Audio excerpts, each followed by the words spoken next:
ವರ್ಷಾರಂಭದಲ್ಲಿ ತುಮಕೂರು ಜಿಲ್ಲೆಯ ಬಹುತೇಕ ದೇವಾಲಯಗಳು ಭಕ್ತರಿಂದ ತುಂಬಿ ತುಳುಕಿವೆ. ಕೊರಟಗೆರೆಯ ಶ್ರೀ ಗುರುವನಹಳ್ಳಿ ಮಹಾಲಕ್ಷ್ಮಿ ದೇವಾಲಯಕ್ಕೆ ಭಕ್ತರ ದಂಡೆ ಹರಿದು ಬಂದಿತ್ತು. ರಾಜ್ಯದ ಮೂಲೆ ಮೂಲೆಗಳಿಂದ ಭಕ್ತರು ಆಗಮಿಸಿ ದೇವಿಯ ದರ್ಶನವನ್ನ ಪಡೆದರು. ಭಕ್ತರ ಹೆಚ್ಚಳದಿಂದ ಗುರುವನಹಳ್ಳಿಗೆ ಹೋಗುವ ರಸ್ತೆಯಲ್ಲಿ ಟ್ರಾಫಿಕ್ ಜಾಮ್ ಸಹ ಉಂಟಾಯಿತು. ತುಮಕೂರಿನ ಪ್ರಸಿದ್ಧ ಪ್ರವಾಸಿ ತಾಣಗಳಾದ ನಾಮದ ಚಿಲುಮೆ, ದೇವರಾಯನದುರ್ಗ, ಬಸದಿ ಬೆಟ್ಟ ಸೇರಿದಂತೆ ಹಲವು ಕಡೆ ಸಾರ್ವಜನಿಕರಿಗೆ ಪ್ರವೇಶ ನಿಷೇಧಿಸಿದ ಕಾರಣ ಗುರುವನಹಳ್ಳಿ ಶ್ರೀ ಮಹಾಲಕ್ಷ್ಮಿ ದೇವಾಲಯಕ್ಕೆ ಭಕ್ತರು ಹೆಚ್ಚಾಗಿ ಬಂದಿದ್ದರು.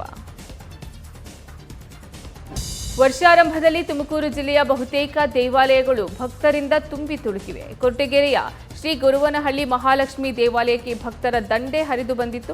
ರಾಜ್ಯದ ಮೂಲೆ ಮೂಲೆಗಳಿಂದ ಭಕ್ತರು ಆಗಮಿಸಿ ದೇವಿಯ ದರ್ಶನವನ್ನ ಪಡೆದರು. ಭಕ್ತರ ಹೆಚ್ಚಳದಿಂದ ಗುರುವನಹಳ್ಳಿಗೆ ಹೋಗುವ ರಸ್ತೆಯಲ್ಲಿ ಟ್ರಾಫಿಕ್ ಜಾಮ್ ಸಹ ಉಂಟಾಯಿತು.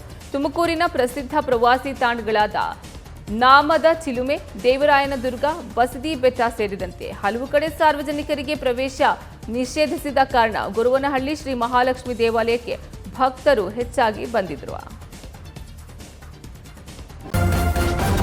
ನ್ಯೂಸ್ ಫಸ್ಟ್ ನಿರ್ಭೀತಿಯಿಂದ ನಿಮ್ಮ ಪರವಾಗಿ.